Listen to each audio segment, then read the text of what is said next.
Hoje, no Cultura e Saber, eu recebo o Proença. Ele é escritor de 5 livros, mas vai falar com a gente especificamente agora sobre um lançamento, que é O Canto do Amor Eterno.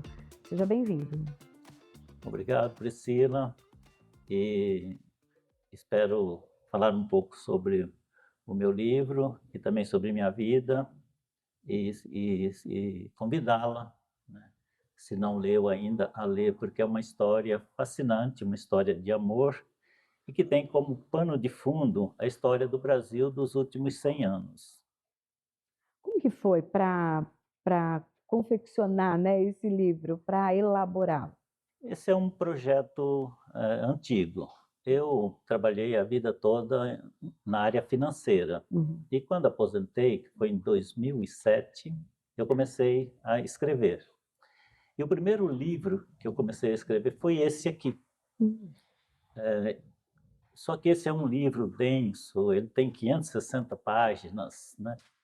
Quando eu tinha escrito umas 100 páginas, eu entreguei para uma amiga que é professora de literatura na USP. Ela leu, achou muito legal. É claro que minha amiga não ia falar diferente, né? Gostou muito, mas ela me deu um conselho. Ela falou: não começa com esse livro grande, né? Que as pessoas vão pegar lá esse tijolão. Quem é esse Proença, né? Uhum. Então ela me sugeriu que eu começasse com livros mais leves, né?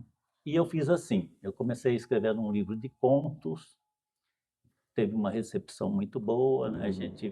Nós vendemos 15 mil exemplares, que para o padrão brasileiro é muito bom. Esse livro chegou a ser publicado em Portugal. Me conta o nome desse livro e o que ele fala. Então, esse livro, o nome dele é O Caso, né? Que é o final do dia, né? E é um livro de conto. São contos grandes, né? São quase novelas, são 5 contos, né? E esse foi o primeiro livro que eu lancei. Depois lancei um outro livro de conto que chama Remoinhos do Alvorecer.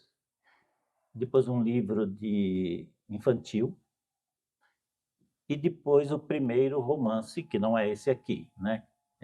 Esse romance chama Trinacre, é o Diamante Azul, que é uma trilogia onde o personagem principal no Diamante Azul ele é uma criança, chega até a fase da adolescência. Eu estou escrevendo o Diamante Vermelho, que conta a história dele como adulto, e pretendo escrever o Diamante Vermelho, que vai ser o personagem velho, né? Aí já será uma coisa mais de reflexão, tudo mais, é o que é mais o meu perfil de escrever, né? Uhum. E como surgiu a ideia de escrever, então, até livros infanto-juvenis, né? Esse livro infantil que eu escrevi, eu tinha a minha filha caçula, que é a Rapa do Tacho, né? Ela gostava também de contar história e tal, né? E ela tinha uma história que ela, tanto é que esse livro ele é de coautoria. Ela fez os desenhos, o livro é ilustrado com os desenhos que ela fez. Então, né, a gente é um livro que a história em si foi compartilhada. Ela foi contando e eu fui escrevendo, né? Então saiu desse jeito. Foi uma obra a 4 mãos. Uhum.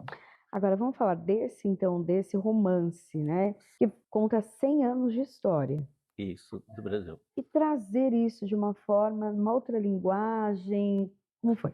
Então, quando eu era criança, eu sou nascido lá no Mato Grosso do Sul. Uhum.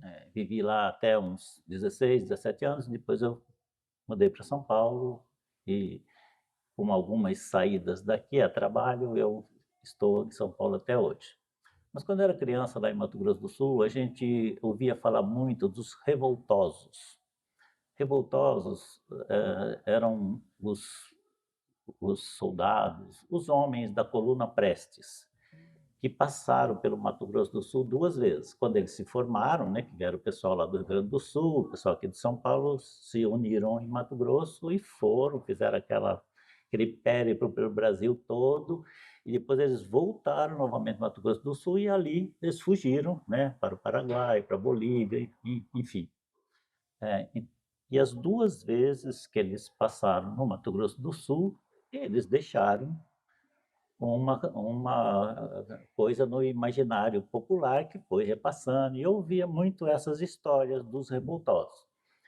Além disso, meu pai, ele foi uma daquelas pessoas sequestrada pela Coluna Preste, porque a Coluna Preste, um pouco diferente do que essa coisa romântica que a gente ouve hoje em dia, do Cavaleiro da Esperança, na dura realidade, eles passavam nas fazendas, saqueavam, né, pegavam os mantimentos, tudo que eles precisavam, enfim, e levavam os homens que tinham condições de lutar, né? Então levavam sequestrado mesmo. Hum. E meu pai foi uma dessas pessoas. Ele foi, passou por todo aquele processo de conversão para se tornar um soldado revolucionário, mas ele fugiu, né? Ele fugiu, ele e mais 4 pessoas. Desses 4, só 2 sobreviveram, porque quando acontecia isso, é, eles formavam uma patrulha e mandavam atrás, e a ordem era para matar, para servir de exemplo, para ninguém fugir, né? Eles consideravam desertor a pessoa que fugia. Então, meu pai passou por isso, e isso era muito forte na nossa família, porque é, as pessoas comentavam, conversavam, e também lá no Mato Grosso do Sul, naquela época, eu estou falando de coisa de eu Uhum. tenho 75 anos, então coisa de 60 anos, mais de 60 anos para trás, né? Era muito forte, né? As pessoas sempre falavam, era como se fosse o bicho-papão, assim, ó, cuidado que o revoltoso vai te ver. Uhum. Então foi daí que surgiu a ideia de... Eu queria contar essa história. Não queria contar como um trabalho científico, de pesquisa, de história. Eu queria contar como uma obra de ficção. E foi o que eu fiz. É claro que eu pesquisei muito e tudo, porque vai entrelaçando a ficção com uma história real, né? Os personagens são fictícios, mas vivem no Brasil real. Então, quando eu me refiro a pessoas do Brasil real, o que está ali é verdade, é verdadeiro, né? Então, foi assim que surgiu essa obra. E como foi, pegar essa história que é real, porém é uma história que a gente vê nos livros, ela tem uma versão, né, pelo Sim. que você passou pra gente, mas dentro ali da tua realidade, na realidade do seu pai, das pessoas que viviam lá, foi uma outra realidade. Como que foi misturar essa história? Então, talvez eu não me expressei direito, porque É. tem as duas coisas. Se você fizer uma pesquisa, você vai encontrar, por exemplo, tem um livro que é de uma pesquisadora, se não me engano, da USP, que Hum. chama O Reverso da Lenda. Hum. Ela conta, ela fez uma pesquisa muito profunda, ela conta exatamente como foi. Inclusive, ela conta o nome das pessoas, e muito daquelas pessoas são pessoas que a gente ouviu falar, né? Uhum. Por exemplo, tem o caso de uma pessoa que morava lá no Mato Grosso do Sul, que quando os revoltosos passaram, né, eles sequestraram, ele não estava em casa, sequestraram tudo que ele tinha, estupraram a mulher. Tá. Quando ele chegou em casa, a mulher estava no chão toda ensanguentada e tinha um filhinho que estava na cama lá chorando, gritando, e ele pegou, viu aquilo e foi embora. Nem socorreu a mulher, nem nada. E ele é, se alistou na Coluna Prestes. E aí ele fazia assim, quando estavam guerreando, né, os revoltosos contra os legalistas, ele, ao invés de atirar nos legalistas, ele atirava nos revoltosos. Era um jeito que ele achou para se vingar. Essa história, ela é contada nesse livro do Reverso da Lenda, e é uma história real, porque a gente ouvia quando era lá em Mato Grosso. E essa pessoa, depois ele acabou, esse homem, né, ele acabou, depois que terminou esse processo, ele acabou virando um pistoleiro, né, e morreu assassinado em Campo Grande. Uhum. Então, assim, todas essas coisas, você imagina o que é uma criança ouvir essas histórias, né, tal, eu queria compartilhar isso, e foi o que eu fiz, né. O livro, ele é um livro de bastante reflexão. E até tem uma advertência no início do livro que eu faço para minha filha, né? Mas, na verdade, essa advertência é para todo mundo. É para todo mundo, né? Para que leia o livro devagar, refletindo, porque senão não vai aproveitar.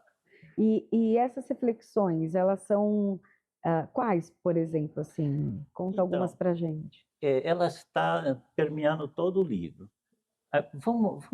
Vou sair fora do meu livro. Vamos pensar, por exemplo, Shakespeare. Hum. Eu vou falar uma frase de Shakespeare. Linho insensível, mais feliz do que eu. Se você pegar só essa frase, quer dizer muita coisa, né? Linho insensível, o que quer dizer isso, né? Mas se você for para o contexto, né? Isso está na obra Cymbeline, rei, rei da Britânia, né? É a peça do Shakespeare. Se você for entrar no contexto, está a mulher no porto e o amado, o marido, está indo no navio porque ele foi obrigado a separar da mulher e ele está partindo e talvez nunca mais vão se encontrar por questões que eu não vou dar muito spoiler. Ela está partindo. E aí a lágrima corre do olho dele, ele pega o lenço que ela tinha lhe dado, beija o lenço e limpa a lágrima. Então ela já em soluço diz, linho insensível, mais feliz do que eu. O que ela está dizendo com isso, né? É que ela queria estar no lugar do lenço, ela queria estar lá tocando a face do amado, sendo beijado por ele. Então é esse tipo de coisa que você, se a gente ler de uma forma muito superficial, não aproveita essas coisas, né? Aí você pode falar, mas isso é muito meloso. Não, eu vou dar um outro exemplo. Vou dar o exemplo de um escritor que é tido como muito realista, alguns falam negativista, né? Que é o Cormac McCartney. Na minha opinião, até o ano passado, era o melhor escritor vivo que existia. Ele morreu, né? Então, ok, mas ele tem um livro que chama Travessia, onde ele conta a história de um garoto que leva uma loba dos Estados Unidos para o México. No meio lá da história tem a seguinte frase: perdido na floresta, o cordeirinho bala. Às vezes vem a mãe, às vezes vem o lobo. Né? Você vê isso também, só essa frase não quer dizer muita coisa, né?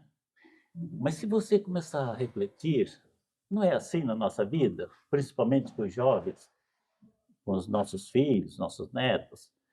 Às vezes eles estão perdidos na selva do mundo e eles gritam, como o cordeirinho grita.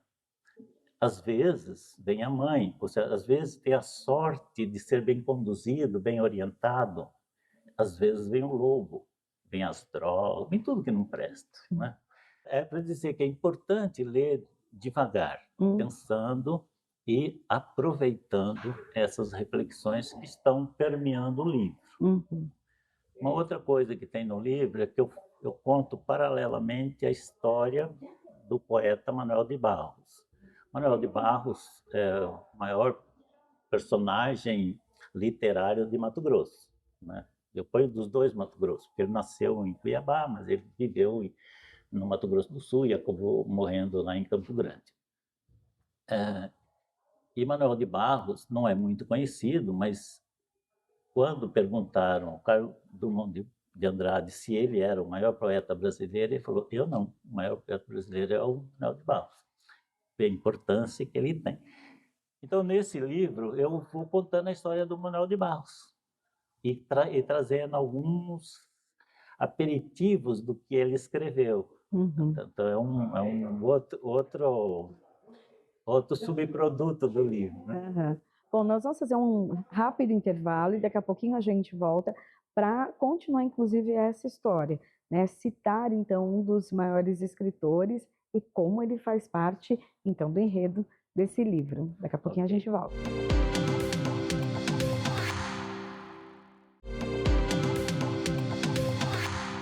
Estamos de volta com Cultura e Saber, hoje conversando com Proença, autor de 5 livros, e a gente está falando do romance dele, O Canto do Amor Eterno. Você terminou o bloco anterior falando do poeta Manuel de Barros. Ele está no livro, de que maneira? Eu vou contando a história do Manuel de Barros paralelo ao livro, paralelo à história principal do livro, né? Tem outras histórias dentro das histórias também no livro. Mas no caso do Manuel de Barros, eu contando e ele também vai é, interagindo com aquele ambiente que é retratado, o ambiente do Brasil, né? E eu vou contando essas coisas. Por exemplo, ele influenciado por essas coisas que quase todos nós recebemos, pessoal da minha idade e até mais novo que eu, que era quase uma lavagem cerebral para essa coisa da ideologia socialista e tudo mais, ele acabou indo estudar no Rio de Janeiro e se filiou ao Partido Comunista, né? E naquela época já tinha começado a ditadura militar, né? É, e, e ele tinha uma estátua, ele escreveu lá, Viva o Comunismo, né? Naquela época, isso era muito perigoso para as pessoas fazerem isso. E a polícia foi atrás dele. Ele morava numa pensão. Foi com a intenção de prendê-lo. Mas ele era uma pessoa muito legal e ele tinha escrito um poema lá para a dona da pensão e tudo mais. A dona da pensão interferiu e conversou com os policiais e falou: não, esse garoto aqui não tem nada a ver com isso. Livrou a cara dele, né? Então, ele também vai vivendo essas coisas, ele sofre essa influência, depois ele tem as suas decepções, né? E acaba se dedicando à poesia, uma poesia não enganjada, né? Que é uma coisa que hoje em dia cobram muito, né? Cobram muito, o pessoal acha que para você escrever, né? Você tem que estar politicamente enganjado a uma ideologia, o que eu acho uma tremenda de uma besteira, porque o que eu quero é contar história. E o Manuel de Barros queria fazer poesia. Eu acho que é isso que é o que conta. O restante, cada um tem a sua ideologia, né? Então é isso. O Manuel de Barros, ele está, eu vou contando a história dele até quando ele morre, né? E o final do meu livro,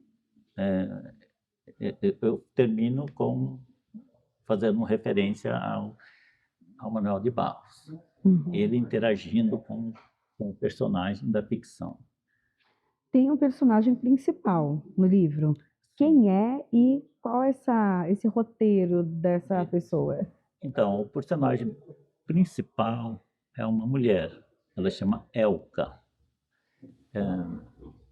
Ela também sofreu essa violência da coluna Prestes, porque eles passaram na fazenda onde ela morava.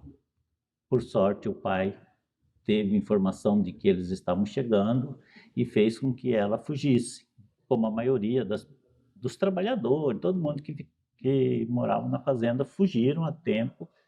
E quando os revoltosos chegaram, só estava o pai e mais 3 pessoas, 3 empregados, né? Os revoltosos mataram o pai dela, depois de saquear, fazer toda aquela coisa que eles faziam. Depois os revoltosos passaram em outra fazenda, que era a fazenda do namorado dela, e levaram o namorado sequestrado. Então a história começa assim, com ela tentando vingar a morte do pai e resgatar o seu namorado. E aí são muitas Aí aventuras. é um turbilhão de emoções, de coisas, e que nessa aventura toda ela vai descobrir O Segredo do Amor Eterno, que é o que dá o título ao livro.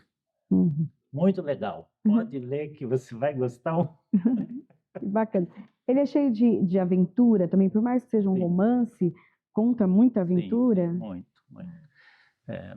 Porque desse cenário, né? Principalmente a primeira parte do livro. O livro tem 3 partes. A primeira parte, que pega esse período de 1920, pega esse período mais tumultuado em termos de violência física do Brasil, né? Então, tem bastante coisa. Depois vai amenizando um pouco, até chegar nos nossos dias. Esse livro foi lançado quando? Foi lançado no começo do ano passado, mas ano passado foi um ano muito difícil para mim. Eu falo de saúde, né? E só recentemente que eu estou podendo trabalhar o livro. Né? Eu tive uns problemas sérios de saúde, uma embolia pulmonar, fiquei 12 dias na UTI, essas coisas todas. E depois uma série de outras coisas. Agora que eu estou bom, estou zero Que bala, bom, que eu bom. voltei a trabalhar, Aham. trabalhar o livro. E daí já tem outros trabalhos já na mente? O senhor já está trabalhando em outras coisas? Sim, como eu disse anteriormente, eu estou quase terminando o segundo volume, que é o Diamante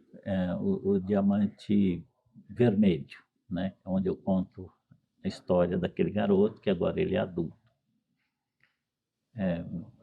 E tem outro tema também em mente, fora essa, porque é uma trilogia essa, né? Sim, essa é. Uhum. Né? Eu comecei a escrever um outro livro, um projeto, mas ainda está muito cedo para falar dele. Né? Uhum. Muito cedo. Eu pretendo terminar essa trilogia e aí me dedicar. É importante você ter mais de um projeto, porque às vezes você está inspirado para escrever nessa direção e às vezes você não está, mas aparece alguma inspiração e você escreve sobre aquele outro tema, né? Uhum. Porque eu acredito assim, cada escritor tem um processo de, de criação, né?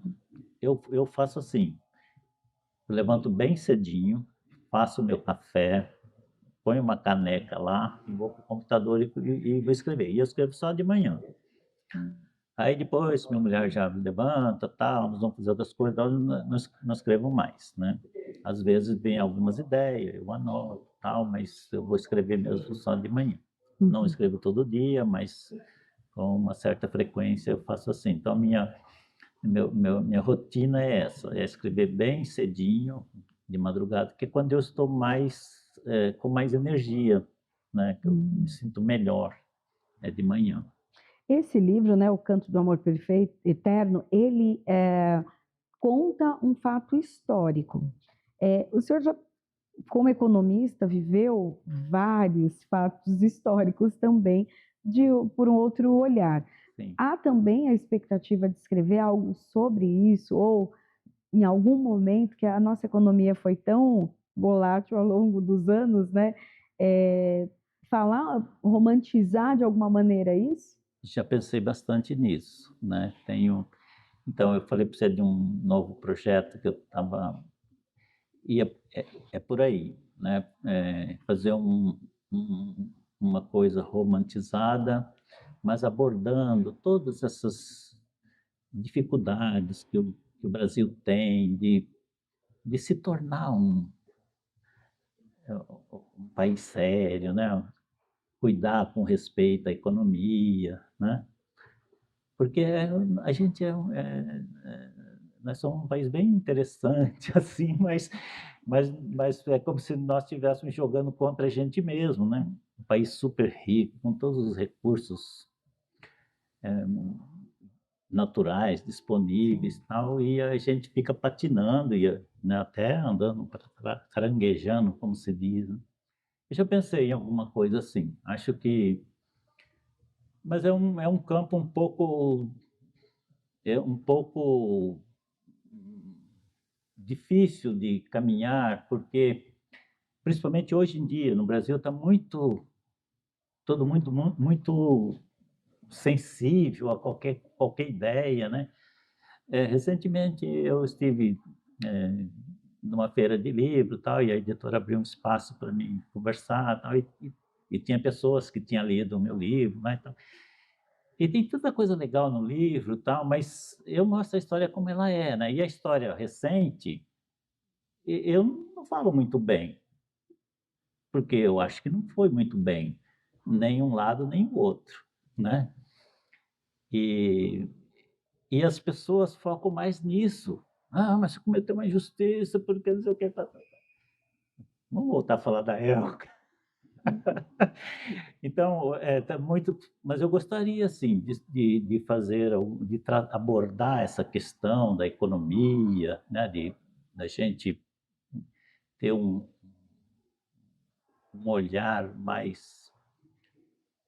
Porque, assim, ó, vamos pensar nos últimos anos, né? Nós tivemos um governo em que era, na maioria das pessoas, a maioria não, mas uma grande parte das pessoas achavam que era um negacionista científico, né, das questões de saúde, da ciência da saúde.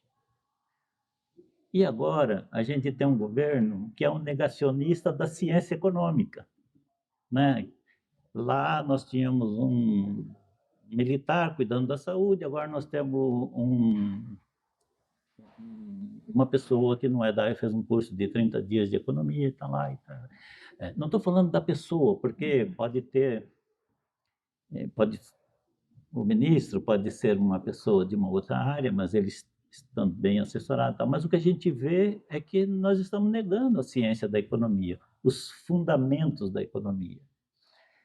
E isso seria um tema legal para abordar de uma forma romanceada. Mas eu não sei se eu vou me atrever, não, porque é capaz de me crucificarem. Né? O senhor pensa em escrever algum livro acadêmico, né? Porque o senhor já foi diretor, por exemplo, do Instituto de Auditores do Brasil, Sim. também representante setorial da Comissão de Ética Pública da Presidência da República, também membro da Comissão de Auditoria da FEBRAPAN, consultor, contabilidade, ou seja, tantas áreas aí que o senhor se envolveu, trabalhou em grandes empresas, tem também o objetivo de trabalhar já um material acadêmico, ou esse não é seu interesse? Quando eu estava na atividade, escrevi muitos artigos técnicos sobre auditoria, sobre ética, palestras sobre essas coisas, mas não quero. Na velhice aqui, eu quero mais na ficção. A ficção, para mim, é uma coisa, né, que nem a pescaria que eu fazia lá no Mato Grosso. Quando você está pescando, é só você e o peixe, né? Não tem mais nada. Você desliga do mundo e você está ali, né? E quando eu estou escrevendo, aqueles minutos, aquelas horas que eu passo escrevendo, é só eu e os personagens. Eu estou no outro mundo. Aí eu esqueço os problemas essas coisas todas, né? É eu e o personagem. Então, para mim, é como se fosse uma terapia. Por isso que eu quero escrever ficção, né? Assuntos técnicos, acho que já dei minha colaboração e acho que fiz isso com um razoável acerto, mas já passou. Agora eu quero me dedicar só à ficção e à família. Né? Eu tenho 4 filhos e 2 netos. Então, o que é escrever para você? Para mim é bem simples. Contar histórias que possam levar as pessoas a refletir sobre a vida, principalmente sobre os valores da vida, né? Então, para mim é isso. Nada mais do que isso. Eu quero agradecer sua participação hoje aqui no Cultura e Saber. Muito obrigada. Eu é que agradeço. E o livro, ele está em todas as boas livrarias e na Amazon numa promoção. Tem tanto meio físico como no meio virtual, né? Acho que as pessoas que me derem a honra de ler o meu livro vão vão se deparar com uma história fascinante de amor e ter a oportunidade de refletir sobre os valores fundamentais da nossa vida. Obrigada. Obrigado. Obrigada.